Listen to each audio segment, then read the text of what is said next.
안녕하십니까. 제 이름은 한수환입니다. 광신대학교 교수로 재직 중이고 있고요. 제가 오래전부터 예수의 인간성에 대해서 관심이 참 많았습니다. 공부를 마치고 과연 도대체 예수가 누구인가? 제 박사학위 논문이 인간의 인격에 대해서 연구를 좀 했는데, 이런 인격주의적인 관점에서 예수라는 이 분의 하나의 그 인간성이랄까요? 혹은 인격성이랄까? 이런 시야를 좀 봤으면 좋겠다 하는 생각을 갖게 되었습니다. 그리고 젊을 때 상당 부분 신학을 공부했지만은, 솔직히 이 기존 신학에 있어서는 제가 알고 싶었던 그 질문에 대한 그 답변을 얻을 수가 없었죠. 그래서 독일로 유학 가서 소위 그 신학적 인격주의라고 하는 이런 새로운 독특한 관점을 배우게 되었습니다. 그때 제가 제가 찾고 싶어 했던 이런 질문에 대한 의문에 대한 답변이 조금씩 해결된다는 사실을 깨달았죠. 이런 시각으로 예수라는 분이 도대체 어떠한 분인가를 참 알고 싶었습니다. 물론 지식으로 알고 싶었다는 의미보다 내가 믿는 예수가 도대체 누구인가 하는 이런 근본적인 질문에 항상 서게 되었죠. 신학을 한 지도 벌써 40년이 지났습니다. 이 강의는 학교 정규 커리큘럼에 들어가 있는 그런 강의가 아닙니다. 제 개인적인 내적인 욕구와 알고 싶은 정열, 또 근본적으로 말하자면은 내가 믿고 있는 예수가 도대체 누구인가를 좀 알고 싶었다 하는 얘기입니다. 이런 질문에 대한 의문 혹은 의문에 대한 좀 분명한 답을 좀 얻기 위해서 고민하고, 그리고 연구하고 사유하고, 이를 위해서도 책도 좀 많이 읽었겠죠. 여러분들보다. 조금씩 이제 드러나고 있는 이 신비에 대한 해석, 이런 것들을 이 강의를 통해서 혹은 이 동영상을 통해서 같이 여러분들과 나누고 싶어서 여러분들에게 특별한 강의를 개설했습니다. 지금 제 생각으로는 특히 마태복음을 중심으로 나타난 바 예수의 인간성을 집중적으로 연구할 텐데, 이게 연구라고 하기에는 강의라고 하기에는 설교에 가깝고, 또 설교라고 하기에는 교약적인 어떤 그런 상당한 토대가 깔려있는 사색이라, 그렇게 볼 수도 있겠습니다. 많은 잡다한 철학적인 혹은 신학적인 혹은 심리학적인 책도 좀 읽어봤지만은 역시 성경만큼 대단한 책이 없다. 이게 인간의 저서의 책이라고 하기에는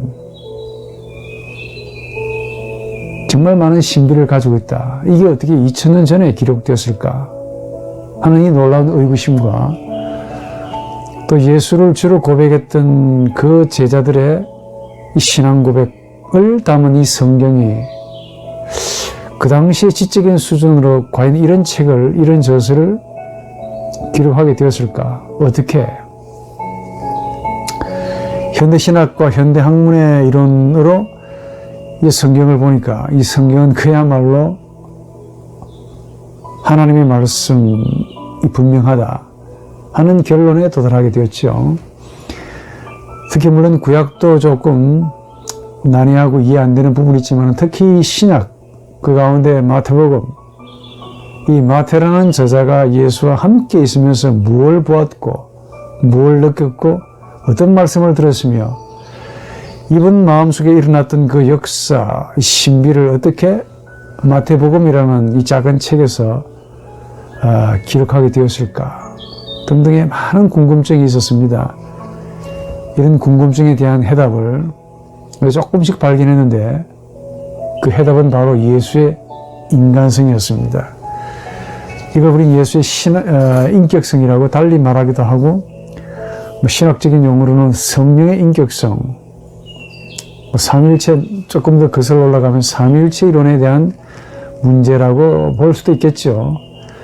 그러나 저는 이런 거창한 신학적인 도그마로 이 예수의 가르침을 보려고 하지 않습니다. 말 그대로 제가 지금까지 공부한 모든 지식들을 토대로 조금 더 정결하고 조금 순수하게, 이건 뭐 돈 받고 하는 그런 강의도 아니고 정교학교 커리큘럼에 있는 그런 신학적인 그런 내용도 아닙니다. 말 그대로 순수하게 제가 알고 싶어서 그렇죠. 내가 믿는 예수가 도대체 누구인가 하는 이 근본적인 질문 앞에 서서 이 해결을 좀 해보려고 노력했고, 그 노력한 결과를 어느 정도 답변을 찾았고, 그 답변을 여러분들과 함께 나누고 싶어서 이 강의를 마련했습니다. 이 강의에 대해서 여러분들이 그렇게 만족하지 못하고 또 혹은 또 이해가 안 맞을 수도 있겠죠. 그러나 제가 인간학을 전공했고, 이런 인간학의 관점으로 예수의 가르침을 이렇게 보니까 보이더라 하는 시각에서 여러분들에게 조금 소개하고자 합니다.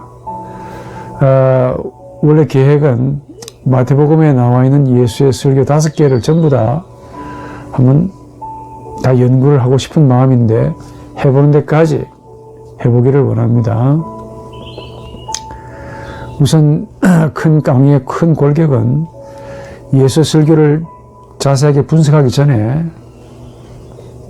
이 마태복음 전체에서 나오는 그 내용들을 좀 소개하고, 또 오리엔테이션, 또 이 마태복음을 어떻게 해석할 것인가 하는 이런 이론적인 문제도 조금 점검하고, 차근차근, 그러나 한 강자가 그렇게 오랜 시간을 여러분들에게 요구하지 않습니다. 보라고 그렇게 강요하지 않습니다. 관심 있는 분들만 보시고, 또 제 강의를 토대로 질문도 해주시면서 또 여러분들이 또 계속해서 한 관심을 가지고 연구해 보시기 바랍니다. 바로 예수의 인간성에 대한 문제라고 봅니다. 근본적으로 내가 믿는 예수 그리스도 본 적도 없습니다. 들은 적도 없고 만진 적도 없고, 그분의 얼굴은 더더욱 모르죠. 그분의 성품도 모르고 사실 아는 게 전혀 없습니다.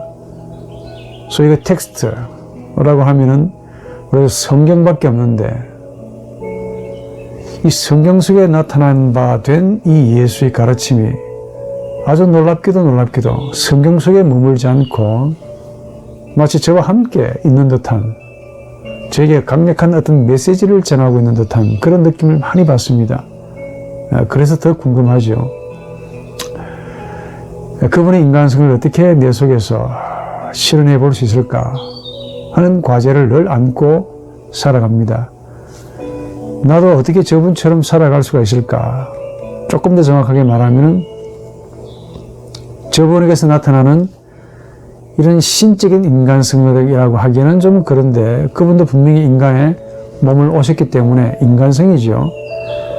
저분의 인간성을 어떻게 내가 닮아갈 수 있을까 하는 아주 묘한 매력에 빠졌습니다. 이를 위해서 하나의 첫 단추를 여러분들에게 내면서 소개하는 셈이죠. 제가 알기로는 이 예수를 믿는다는 것은 단순히 예수를 신으로, 하나님으로 그렇게 높이 받드는 데 있다고 보지는 않습니다. 물론 그런 것도 의미가 있죠. 예수는 성자 예수로서 하나님의 아들이시고, 또한 하나님과 동격이라는 사실도 신학 전문가인 제가 왜 모르겠습니까? 그러나 그분을 하나님으로만 높이 받드는데 과연 있는 것이냐에 대해서는 다소간 의문이 있다고 봅니다.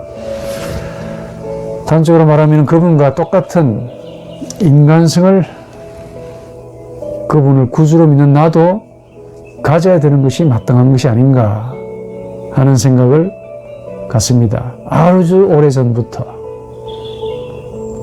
그래서 예수를 내가 믿는다 하는 것은 어쩌면은 이 말이 맞을는지도 모릅니다. 나도 예수처럼 살아가야 한다 하는 사실을 말하고 있는지도 모르죠. 그러면 내가 믿는 예수, 그분이 도대체 어떤 분인가를 알아야 되겠죠. 알아야 한다고 생각합니다. 그분을 안다는 것은 그분의 신성을 안다라고 하기보다 사실은 그분의 인간성을 내가 아는 것에 그래서 출발점을 둬야 한다라고 본 거죠.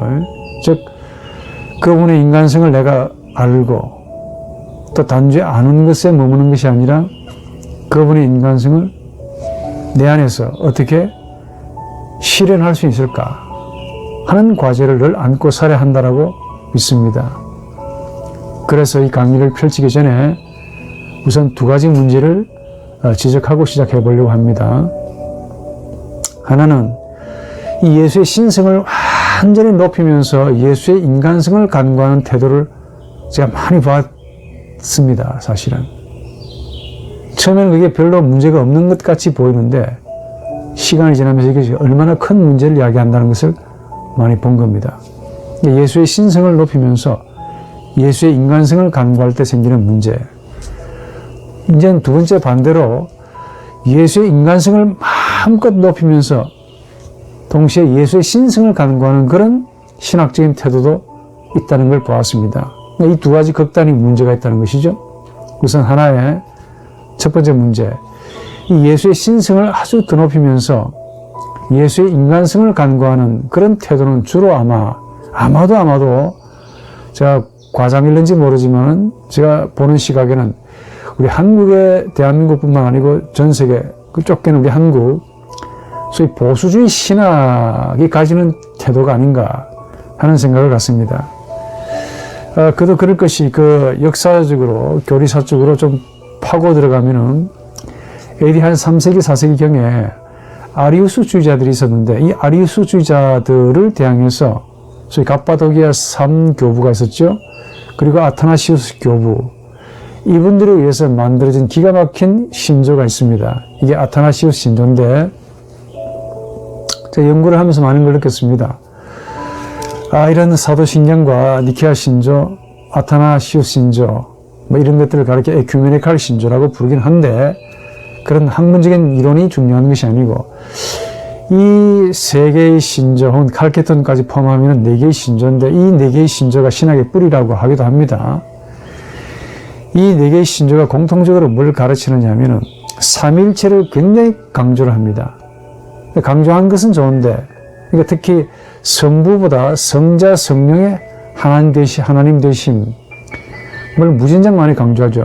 특히 이 성자 예수에 대한 신성을 많이 강조합니다. 그래서 오늘날 우리가 알고 있는 바 이 삼위일체론이 하나의 확실한 우리 기독교의 아주 중요한 골격이 된 것은 분명한데 이게 세월이 흐르면서 점차로 어떤 문제를 만나게 되는 거니까 예수의 인간성이 점차적으로 간과되고 있다는 사실을 확연하게 봅니다. 그러니까 예수의 신성은 처음에 예수가 인간이라고 강조하는 바람에 아리우스 주의자들이 그렇게 강조하죠. 예수의 인간성을 많이 강조하는 저 이단들에 대해서 이제 본격적으로 예수의 신성을 많이 강조한 것은 좋습니다. 그래가지고 교리가 정립이 되고 공의회를 통해서 삼일체 이론이 이제 확립이 되면서부터 어떤 현상이 벌어지는 거니까 예수의 신성이 지나치게 강조가 되면서 예수의 인간성이 오히려 간과가 되는 모습을 보았다 그 말입니다. 예수가 성자 하나님이신 것을 신조로 만들고 강조한 것은 우리 기독교 교부 교회의 아주 놀라운 업적이라고 할 수 있습니다. 이거는 간과할 수 없는 최고의 명작이고 삼위일체론을 확고하게 세운 것은 최고의 신학의 이 발전을 위해서 좋은 작품이죠. 정말 자타가 공인하고 저도 그렇게 인정합니다. 그런데 문제는 신학을 하는 우리 인간의 부패한 인간성이 문제더라 그 말입니다. 저를 포함해서 모든 이 부패한 인간들이 가지는 인간성이 이 삼위일체 교리가 가지고 있는 이 신비를 채 알기도 전에 예수의 신성만 무조건 높이는 것을 최고의 목적으로 신학하는 목적으로 그렇게 알고 있더라 하는 제 느낌을 여러분들에게 소개합니다. 제가 과할는지 모르겠습니다만은 예수의 신성을 높이는 것은 좋은데 문제는 그와 비례해서 예수의 인간성을 간과하는 신학적인 태도를 많이 보았다 하는 것이 저의 이제 지적하는 문제입니다. 그러니까 예수가 하나님이라는 데서는 지나치게 강조한 것은 나쁠 거 없지요. 하나님이긴 분명한데 그와 동시에 그 하나님, 즉 아버지 하나님 앞에서의 아들이라는 사실, 즉 예수의 그 아들의 인간성, 이 인간성을 깊이 생각하지 못하고 그저 예수는 하나님이다 라는 이런 패러다임, 예수스 크리스토스 데우스 라고 하는 이 패러다임에 너무 지나치게 심취한 것이 아닌가. 그리고 우리 한국 교회도 거기에 포함되어 있다고 봅니다. 이게 중세를 거치면서 근대를 거치면서 쭉 교회는 여전히 이걸 아주 많이 유지하고 있죠. 특히 보수주의 신학에서. 그렇기 때문에 어떻게 되었느냐. 예수의 가르침은 하나의 신적인 가르침이 되어버린 듯한 느낌이 듭니다. 신만이 가르치는, 신만이 할 수 있는 가르침이 되었죠. 조금 속된 말로 말씀을 드리면 표현으로 이해하시기 바랍니다. 즉 천상에 맴도는 신적인 가르침이 된 듯한 느낌이 많습니다. 우리가 따라할 수 없는 신만, 즉 예수라는 신만이 할 수 있는 가르침이고 당신만이 할 수 있는 가르침이기 때문에 우리 인간과는 별로 무관하지 않느냐라는 식의 흐름이 압도적으로 우리 한국 교회를 지배하고 있는 듯한 느낌입니다. 즉 인간 없는 예수의 신성만 교회에서 줄창 강조하고 있는 것 아닌가. 그러다 보니까 예수를 본받으라 라고 말하게 되면 굉장히 우리의 태도가 인색할 수밖에 없죠. 우리는 죄인인데 어떻게 예수의 인성을, 천상에 계시는 그 예수의 인간성을 우리가 닮아갈 수 있겠는가 하는 부정적인 자세를 벌써 가지게 됩니다. 인색할 수밖에 없죠. 그를 본받는다, 예수를 본받는다라는 것은 어떤 특정한 혹은 특수한 어떤 검역의 형태나 혹은 이단들에게서나 할 수 있는 그런 정도로 치부하게 된 거죠. 이게 이제 제가 볼 때 참 근본적인 문제가 있다 하는 겁니다. 단적으로 말해 예수를 구주로 믿는 인간 내가 이 땅에서 해야 할 일은 오로지 그분을 신으로, 하나님으로 더 높이는 일이 내 인생의 목적인가 하는 문제를 만났다는 겁니다. 내가 예수를 구주로 믿는다는 것은 단지 그분을 신으로만, 하나님으로만 무한히 높여야 하는 것이 내가 신앙생활하는 목적인가 하는, 여기에 있는 것인가 하는 질문이 들었다 하는 겁니다. 그래서 예수를 하나님으로 믿는 것, 이게 우리 기독교 전부인가? 마치 전부인 것처럼 그렇게 보인다는 겁니다. 여기서도 저기서도 설교에서도 교회에서도 가르침에서도 여기저기 전부 다 예수를 하나님으로 가르치는 것은 나쁘지가 않은데 그와 비례해서 예수의 인간성은 도대체 어디 갔느냐 하는 생각이 절로 탄식으로 나오더라 그 말이죠. 예수는 하나님인데 여기에 어긋나면 이단이라고 그렇게 많이 다그치고 몰아대고, 근데 그렇게 다그치고 몰아대고 이단이라고 정죄하는 그분들의 인간성은 과연 신학적인 비판 없이 아주 당연한가? 그렇게 이단으로 몰아내세우는 저분들의 인간성은 지극히 당연한 것으로 비판 없이 그렇게 받아들이고 있더라고 말이죠. 과연 문제가 없는 건가 이거야. 심지어 그분들의 이런 행위들이 정통의 가르침이냐? 예? 예수가 하나님이다라는 사실에 방해가 되는 요소들은 무조건 이단이라고 정죄하는데 그와 비례해서 예수의 인간성이 상실되고 간과되는 이 사실을 저분들이 알까 하는 의문도 들고, 저렇게 행하는 태도를 마치 개혁주의의 신학의 어떤 그 원조인 것처럼, 영웅인 것처럼 그렇게 떠벌리고 다니는 그 모습이 과연 제 눈에는 맞을까 하는 의문이 많이 들었습니다. 존경도 받고 결국 돈벌이도 되고 칭찬도 받고 그만큼 예수의 신성이 어느덧 우리 개혁주의 신학, 개신교의 간판이나 슬로건처럼 그렇게 포장되어 등장하게 되었다는 겁니다. 그만큼 예수의 인간성이 무시가 되었고 간과되었다라는 점도 함께 있더라는 거죠. 그러니까 예수의 신성과 예수의 인간성의 조화가 우리 인간에게 사실 불가능한 것인가 라는 느낌도 들긴 듭니다. 왜냐하면 우리가 고백하는 바대로 전적으로 부패한 인간성이 맞습니다. 이런 부패한 우리에게는 신성과 인간성의 조화가 절대적으로 불가능한 것인가 라는 질문을 던져보았을 때 교리사적으로 혹은 교회사적으로 진짜 그렇겠다라는 느낌이 듭니다. 인정합니다. 일부는. 우리 인간이 얼마나 부패했는지 신성과 인간성의 조화를 할 수가 없지 않을까 하는 생각이 들 만큼 교리사적으로 교회사적으로도 이게 많이 얼룩져 있습니다. 특히 예수의 신성을 많이 강조하면서 인간성이 간과되고 반대로 예수의 인간성을 강조하면은 예수의 신성이 간과가 되는 참 묘한 신학사. 결국 이 신학을 하는 이유가 인간이 하기 때문이고 그 인간이 누구냐 하면은 부패한 죄인이 하기 때문에 그렇다는 것이 제 결론입니다. 그만큼 신성과 인간성의 조화는 부패한 인간의 본질을 그대로 다 드러낸다 하는 이 말이기도 합니다.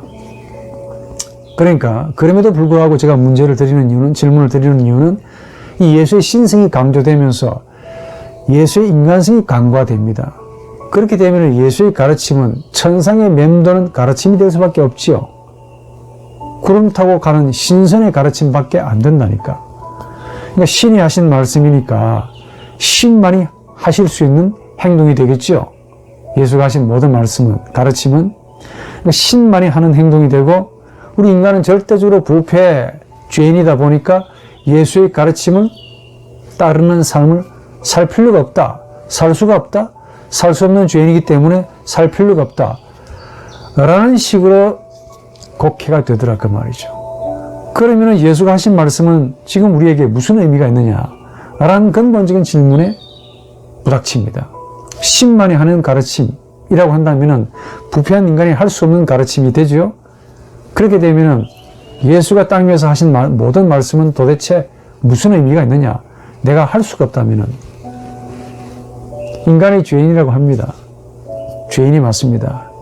인간학 전공한 제가 더 잘 압니다. 인간은 근본적으로 머리에서 발끝까지, 정확하게 말하면 우리 인간의 의식과 히메르 의지, 의식의 밑바닥에 히메르 의지가 있습니다.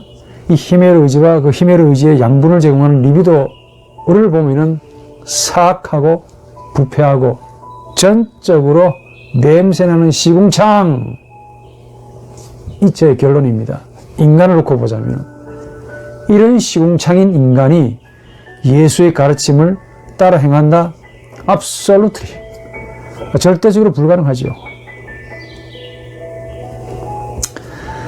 인간이 죄인이 맞습니다. 죄인이라고 하니까 이 죄인이라는 소리는 듣기 싫어하면서도 예수처럼 살아야 한다는 말씀을 들을 때는 어떤 생각이 듭니까? 무슨 변명을 하는 줄 아십니까? 또 저는 죄인이라서 주께서 하신 말씀대로 못 삽니다. 이렇게 말합니다. 내가 죄인인데 어떻게 천상에 맴드는 거룩한 예수의 인간성, 그 인간성에서 나오시는 모든 말씀들을 어떻게 준행할 수 있겠습니까? 살지 못합니다. 그 삶만은, 그 행위만은 주님만이 하실 수 있습니다. 이렇게 말하더라고. 나 같은 죄인은 못합니다, 이게. 못한다는 것과 죄인이라는 말이 동격으로 호소가 됩니다. 하려고 노력도 안 하지. 그러니까 아주 이제 이런 이야기를 듣다 보면 이상한 논리가, 아주 요상한 논리가 성립됩니다. 인간이 죄인이라는 선포, 너 죄인이다라는 말은 듣기 싫어해요. 죄인이기 때문에 듣기 싫어하겠지. 너 도둑놈이다. 도둑놈이 가장 듣기 싫어하는 말은 도둑놈이라는 말이야. 마찬가지로 죄인이기 때문에 너 죄인이다. 당신 죄인입니다. 라는 말을 가장 듣기 싫어합니다. 본인이 죄인이라는 지적을 가장 듣기 싫어하지요. 그러면은 본인이 죄인이 아니라면은 예수처럼 살아야 되지 않겠습니까? 살 수 있겠네요. 그렇죠? 본인이 죄인이 아니라면은 예수처럼 살 수 있겠죠. 예수처럼 살아야 하지 않겠느냐라고 설교를 또 합니다. 그러면은 또 이렇게 말해, 저분들이. 우리가 죄인인데 어떻게 예수처럼 살 수가 있겠느냐? 라고 또 자신을 변명합니다. 예수처럼 살아라 그래도 못하겠다 그러고, 살지 말아라 해도 뭔가 좀 여운이 남아있는 듯한, 뭔가 좀 살아야 되지 않겠느냐? 라는 식의 애매하고도 모호한 그런 태도를 취합니다. 한마디로 자신에 대해서, 말씀을 듣는 우리 자신에 대해서 우리는 이렇게 관대하게 여기고 있더라는 겁니다. 참 관대하지. 남에 대해서 관대해야 될 텐데 죄인인 우리 자신에 대해서는 이렇게 관대합니다. 이런 분들이 예수의 신성을 지나치게 강조합니다. 지나치게 강조한 것은 지나침이 없다라고 내가 과하지 않다라고 말했습니다. 그러면서 뭘 잃어버리느냐? 간과하는 게 문제지. 예수의 인간성을 자연스럽게 간과한다는 데 문제가 있습니다. 예수의 인간성에 주목하게 되면 반대로 또 예수의 신성을 강조하게 돼요. 자유주의자들처럼. 그러나 우선 이 강의를 전개하기 전에 오리엔테이션으로서 여러분들에게 분명하게 말씀드리고 싶은 것은 예수의 신성과 예수의 인간성은 한 분이 가지는 두 개의 면이라는 사실을 알아야 됩니다. 한 분이 가지는 양면입니다. 그래서 어느 한 개를 취사 선택을 하면 그 자체가 죄악입니다. 그 자체가 죄악이야. 예수의 신성을 강조하면서 예수의 인간성을 간과하거나 반대로 예수의 인간성을 강조하면서 예수의 신성을 간과하는 이 모든 태도가 전부 다 신학의 오류고 신학의 무지고 간판을 아무리 장로교로 달았다 한들 그 내용인즉슨 이단적인 가르침이다 라고 과감하게 말하고 싶습니다. 어느 두 개가 한 개, 어느 두 개 면 가운데 한 개를 간과 취사 선택할 수가 없다는 데 문제가 있죠. 해서는 안 됩니다. 바로 이 연구도 바로 이런 점을 여러분들에게 말씀드리기 위한 연구입니다. 즉 예수의 신성을 고백하면서 예수의 인간성을 간과해서는 안 된다 하는 이 점을 여러분들에게 강조하기 위함입니다. 한마디로 우리의 삶은 예수의 인간성을 실현하는 삶이 되어야 하는 것이 맞다 하는 것이 저의 결론입니다. 이 강의의 결론입니다. 우선 결론. 예수를 믿는다는 것은 예수처럼 사는 것이 맞다 하는 것이 이 강의의 결론이라고. 예수를 신으로만 높이 받들면서 삶은 개창으로 시궁창으로 사는 것이 아닙니다. 그렇게 살아서는 안 된다니까. 예수를 하나님으로 고백한다는 것은 곧 그분의 인간성도 내 안에서 실현되어서 예수처럼 살아가는 것이 맞다 하는 것이 제 강의의 결론입니다.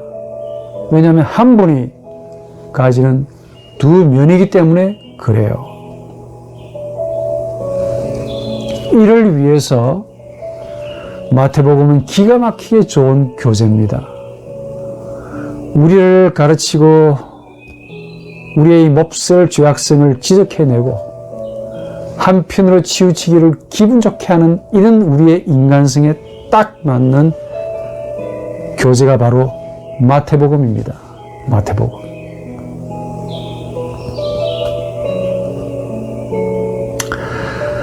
우선 이 마태복음에서 나오는 이 예수의 설교가 5개 나옵니다.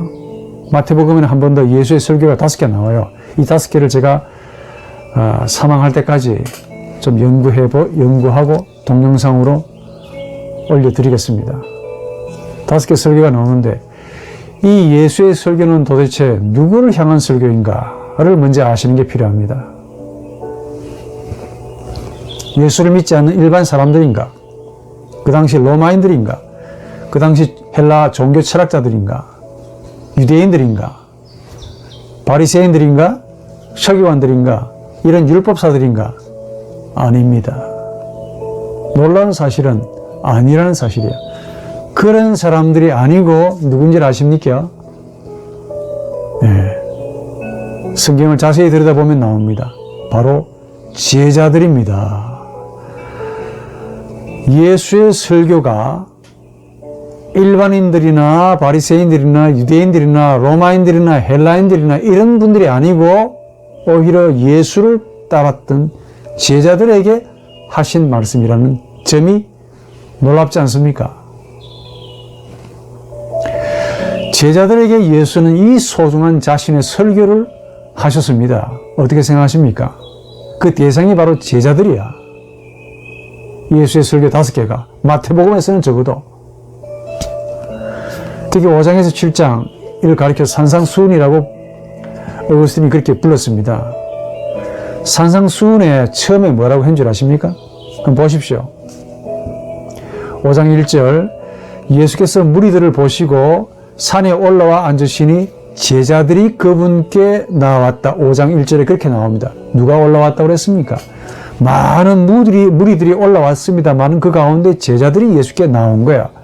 마치 많은 무리들이 있으니까 예수께서 그 무리들을 향해서 말씀하신 것처럼 비칩니다만은 사실은 조금 더 엄밀하게 말하면 자기에게 나온 제자들에게 이 어미한 산상수훈을 소개해 드릴 겁니다. 하나하나 입을 열어 가르치셨다라고 5장 2절에 기록되어 있습니다. 제자들에게 하신 말씀이야. 두 번째 설교가 뭔 줄 아십니까? 10장 선교에 대한 설교, 전도에 대한 설교라고 부릅니다. 통상. 그런데 거기서도 찾아보십시오. 10장 1절에서 4절을 보시면은 이렇게 나옵니다. 예수의 제자들의 이름들을 쫙 소개합니다. 흥미롭죠? 이름이 쫙 나옵니다. 이름을 알아서 뭐 할 건데? 별로 외울 필요 없습니다. 옛날에는 신학교 다닐 때 열심히 외우라고 해서 외웠지만은 지금 이 나이 되어 보니까 외워서 뭐 할 건데? 양반들아. 허망합니다. 그 가운데 10장 5절을 보십시오. 예수께서 이 12를 보내시며 그들에게 명령하여 말씀하셨다라고 나옵니다.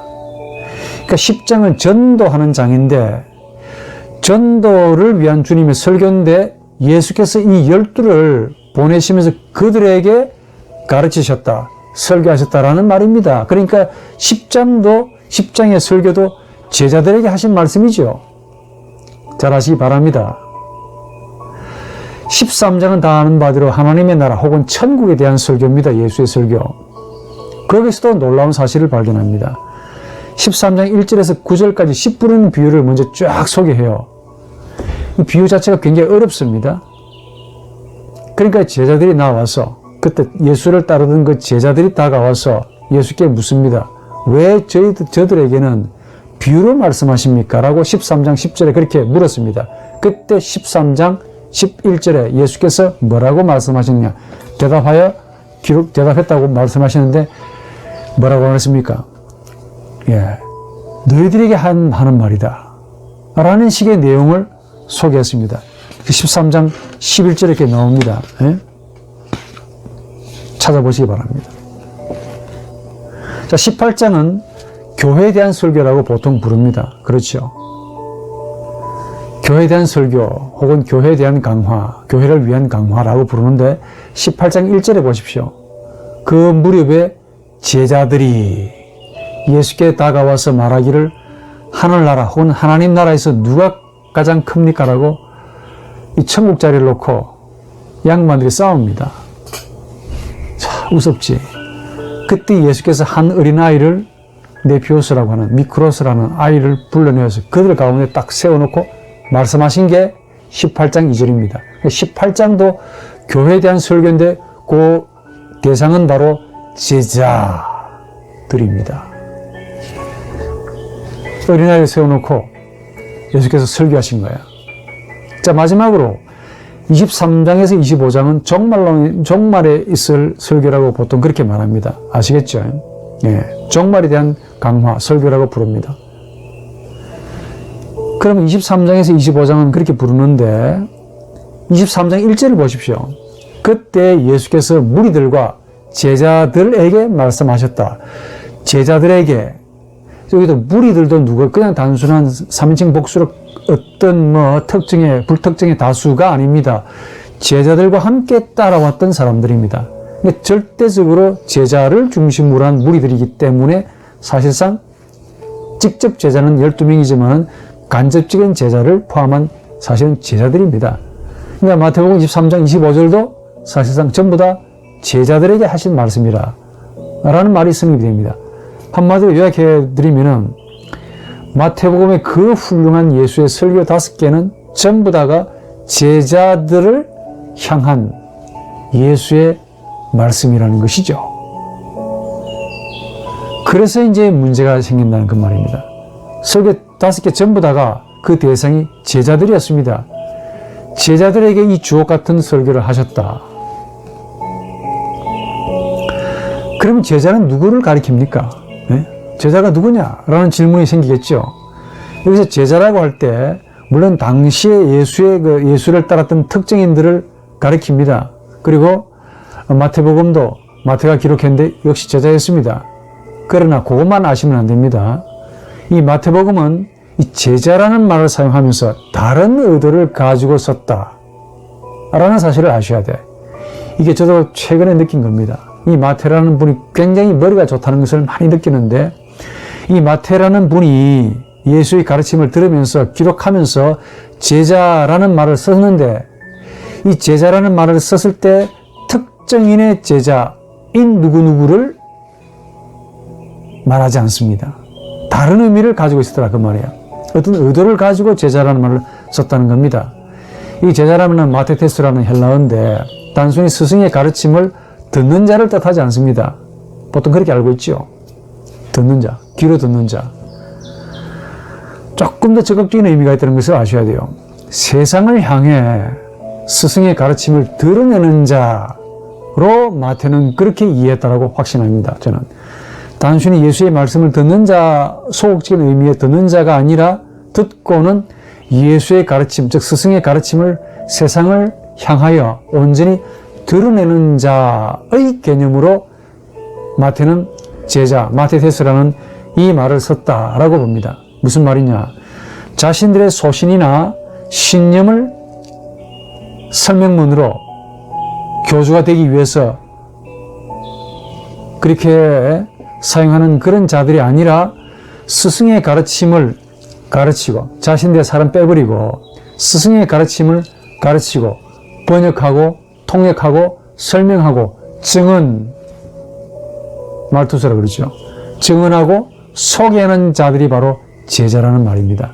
즉 제자란 스승을 재현시켜주는 자, 스승을 보여주는 자, 누구에게? 세상에게. 제자는 저 세상 사람들에게 스승을 보여주는 자, 스승을 설명하는 자, 스승을 실현하는 자, 스승을 드러내는 자였다는 겁니다. 무엇으로 드러내겠습니까?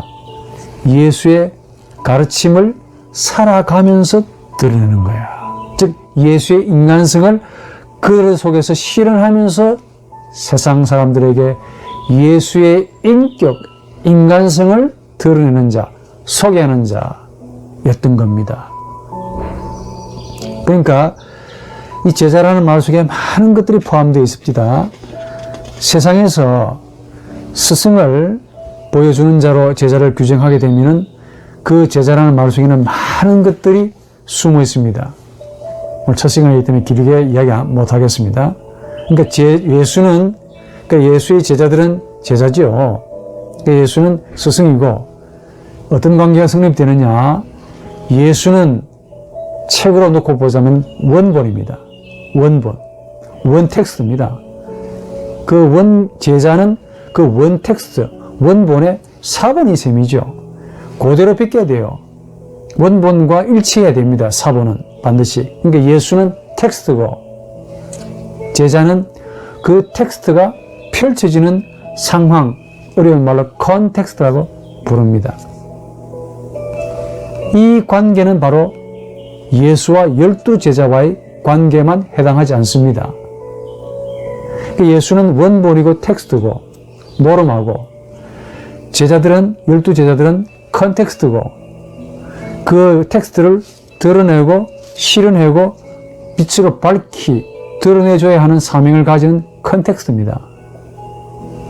이게 예수와 12제자와의 관계만 해당되지 않는다 그 말이야. 그러니까 제자들과 서기관, 바리새인, 그러니까 예수와 12제자들과의 관계가 텍스트와 컨텍스트의 관계라고 한다면은 또 이 12제자와 그 당시에 만났던 서기관, 바리새인들과의 관계 역시 이분이 또 텍스트가 되고 양반들은 컨텍스트가 되는 거예요.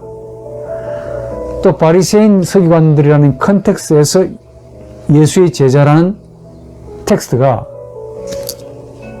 원래 그 원본 텍스트인 예수를 소개하는 겁니다. 예수의 인간성을 소개하는 텍스트가 되는 거예요. 또 이 관계는 바리새인들과 제자들과의 관계만 또 의미하지 않습니다. 조금 더 비약해서 계속해서 확장시켜 나가야 돼요. 설교자는, 선포자는 그 선포를 듣는 자에게는 텍스트가 됩니다. 그렇죠. 또 선포를 듣는 자 역시 또 하나의 그 텍스트에 대항한 컨텍스트가 되는 거예요. 그러니까 텍스트와 컨텍스트의 관계입니다, 이게. 원본은 예수 그리스도. 그러니까 텍스트로서 선포자는 컨텍스트라는 선포를 듣는 자에게 선포를 합니다. 그러니까 설교자는 텍스트고, 또 그 텍스트는 또 그 근원에 비교하면 또 다른 컨텍스트가 되죠. 또 그 컨텍스트는 또 다른 텍스트가 되고, 이 계속해서 올라가게 되면 나중에는 예수라는 텍스트가 나옵니다. 그 예수는 또 하나님에 대해서 컨텍스트가 되는 거예요. 이런 식으로 올라가더라 그 말이죠. 그 설교하는, 선포하는 자는 텍스트가 되고 선포를 듣는 자는 이 텍스트에 대한 컨텍스트가 됩니다. 설교를 듣는 자는 또 세상에 대해서는 또 텍스트가 돼요. 텍스트, 컨텍스트 딱 정해진 게 아니고 텍스트가 되면서 동시에 컨텍스트가 되고 또 컨텍스트가 되면서 텍스트가 되고 텍스트, 콘텍스트, 텍스트, 콘텍스트 이런 관계로 세상을 향한 텍스트가 되는 거예요. 저나 여러분들이 무엇으로 텍스트를 나타냅니까? 바로 예수의 인간성을 토대로 그분의 인간성을 나타내어야 하는 텍스트가 된다는 거죠. 누구에게? 세상이라는 컨텍스트를 향하여. 그래서 텍스트는 항상 컨텍스트를 위에 있습니다. 컨텍스트를 향해 있습니다.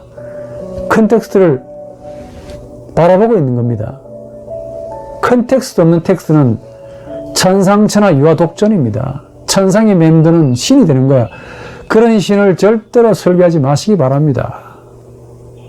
항상 이 텍스트, 예수라는 텍스트는 세상이라는 컨텍스트를 향해 세상을 위해 세상으로 바라보는 그런 텍스트이기 때문에 오늘 저나 여러분들이 이 텍스트를 잘못 곡해, 잘못 번역하거나 잘못 통역해버리면은 예수를 신으로만 올려내세우고 인간성을 무시해버리면은 예수를 우리가, 설교하는 우리가 천상천하 유아독존으로 만드는 셈이 되죠. 이게 바로 죄악이라 하니까. 죄악입니다. 항상 텍스트를 향한 컨텍스트. 컨텍스트를 향한 텍스트가 돼야 돼요. 세상을 향한 하나님의 말씀이죠. 제자를 향한 예수의 뜻이, 또 그 제자가 바리새인들을 향해서 제자의 뜻이, 또 전도를 받았던 바리새인이 그 당시 로마인들이나 헬라인을 향한 텍스트의 뜻이 그런 관계로 다 이루어진 겁니다. 향해야 되는 겁니다. 이 향한다는 것은 숙제, 아프가베, 과제로 남아 있습니다. 해야 할 의무, 책임, 사명이라 그 말이에요. 오늘 이 사명을 좀 했으면 좋겠습니다. 향한다는 것은 컨텍스트를 변화시킨다는 것을 의미합니다. 변화시키는 능력을 전제하고 있어요. 그렇죠?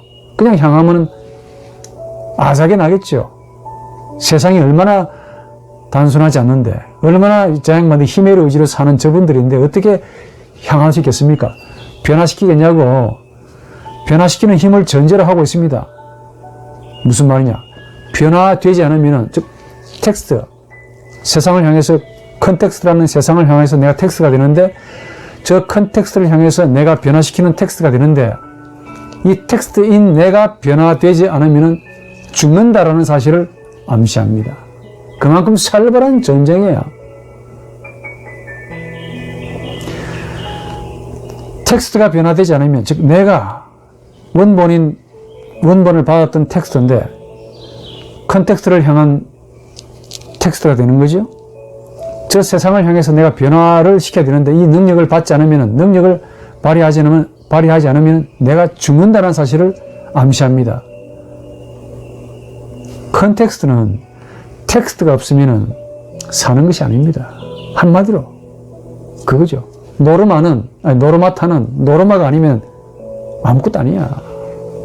지금 우리 눈에 비치는 세상 아주 다양하게 살고 있습니다만은 예수의 시각이나 즉 예수의 인간성의 시각에서 보면은 허무, 절망, 공허, 바람과 같습니다. 근데 왜 사니라고 묻고 싶은 말일 것 같아.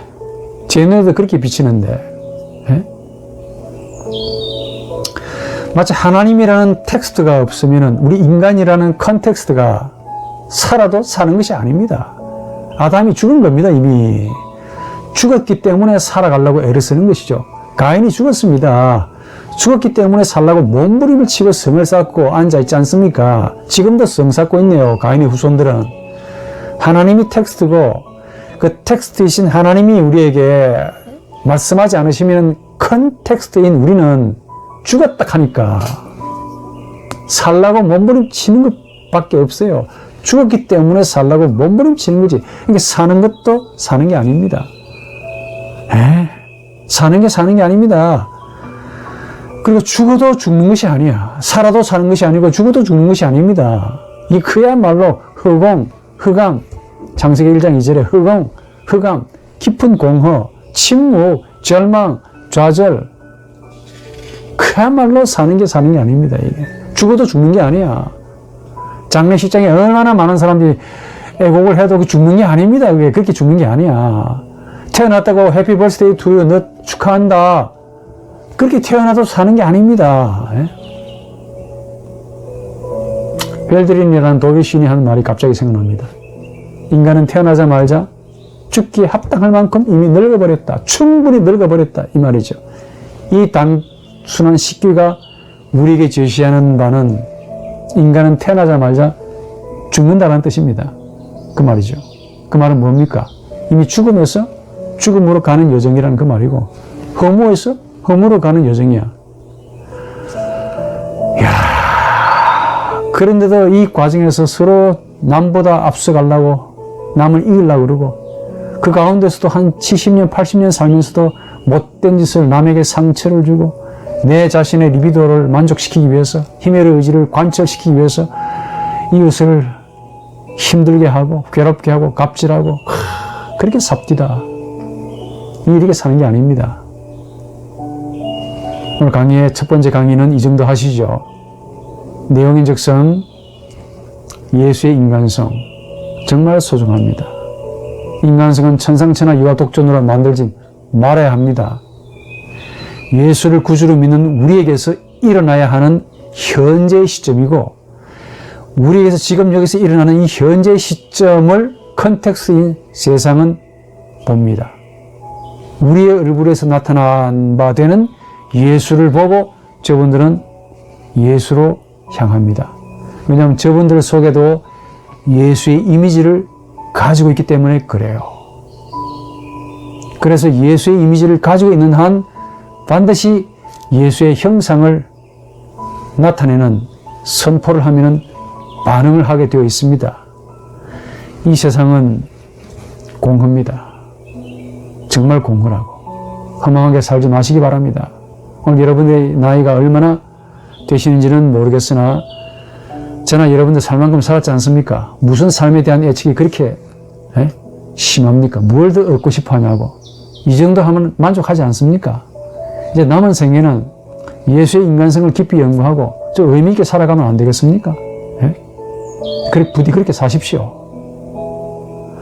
나를 향하신 하나님의 텍스트, 예수 그리스도를 만난 것이 얼마나 감사합니까? 그렇다면 내가 받은 이 텍스트를 다른 사람에게, 즉 텍스트가 필요한 저 세상 사람들을 향해서 또다시 예수의 인간성으로 저분들에게 다가가는 것이 가장 합당하고 이치에 맞 그리고 당연할는지 모릅니다. 이게 바로 제자들의 삶이라고 확신합니다.